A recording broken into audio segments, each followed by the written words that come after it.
Mesdames et messieurs, je suis très heureuse d'être parmi vous auprès de la ministre de la Culture à l'occasion du lancement de la 6e édition des Journées nationales de l'architecture. Et je crois que ces Journées de l'architecture et l'appel à manifestation d'intérêt que vous avez souhaité, Madame la Ministre, après le rapport que nous a remis Pierre-René Lemas, sera l'occasion de partager ce sujet, d'en faire un sujet général, collectif, évident, pour passer à un nouveau modèle. Comment mieux habiter la France?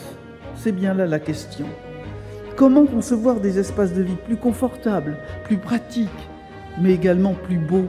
Ce programme, nous avons souhaité l'engager avec le ministère du Logement pour vraiment montrer qu'on est aujourd'hui engagé dans une volonté commune de réaffirmer que la qualité du logement, elle est cette qualité d'usage pour les habitants de façon très simple et que finalement, après beaucoup d'années à parler technique, à parler finance, il était important de se ramener à l'essence même de ce qui fait notre cadre de vie et le logement, c'est les habitants, les usages et la qualité architecturale.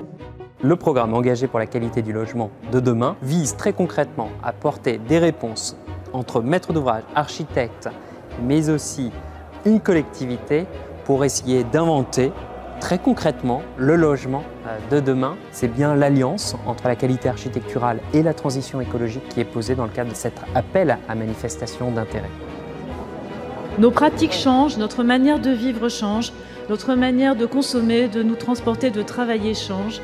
Aujourd'hui, on est orienté vers les enjeux d'aménagement durable, de sobriété matière et de confort liés au nouveau mode de vie, en particulier le télétravail. Et donc, on est très heureux d'être partenaire de ce programme. Il faut qu'on retrouve des notions de qualité du logement, spatial, confort, volume, transparence, ventilation naturelle. Les pistes de réflexion pour le logement de demain, ça va certainement tenir au fait de retrouver des lieux pour vivre ensemble.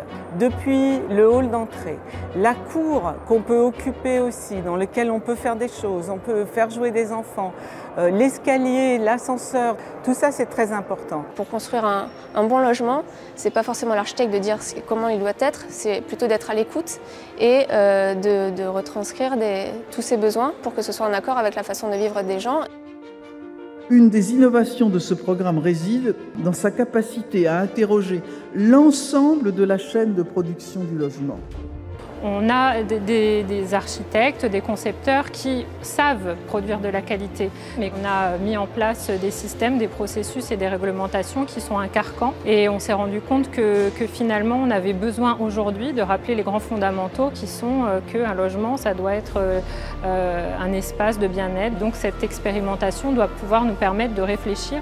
Et donc ça, c'est quelque chose qui ensuite sera forcément reproductible à grande échelle et permettra qu'on aborde notre politique publique d'une autre façon. Nous devons passer à des bâtiments beaucoup plus modulables, beaucoup plus adaptables, savoir transformer, savoir faire avec l'existant. Actuellement, il y a des normes spécifiques au bureau, des normes spécifiques au logement, des normes spécifiques à d'autres types de bâtiments. Ce qui fait que finalement, on interdit la mutation de la construction.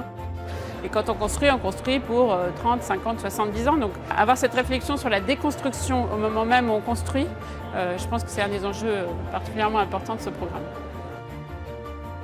Cet appel à manifestation d'intérêt retiendra 100 projets qui bénéficieront d'un saut d'excellence. 20 d'entre eux feront l'objet d'un accompagnement spécifique au sein d'un incubateur. Nous allons pouvoir accompagner les projets à travers la mise en place d'une évolution, d'un examen sur les processus de projet, d'un apport sur le montage d'opérations, d'un appui aussi sur le plan juridique et puis bien sûr d'apporter un appui financier par l'intermédiaire de la Caisse des dépôts. Les réponses sont attendues le 18 février prochain.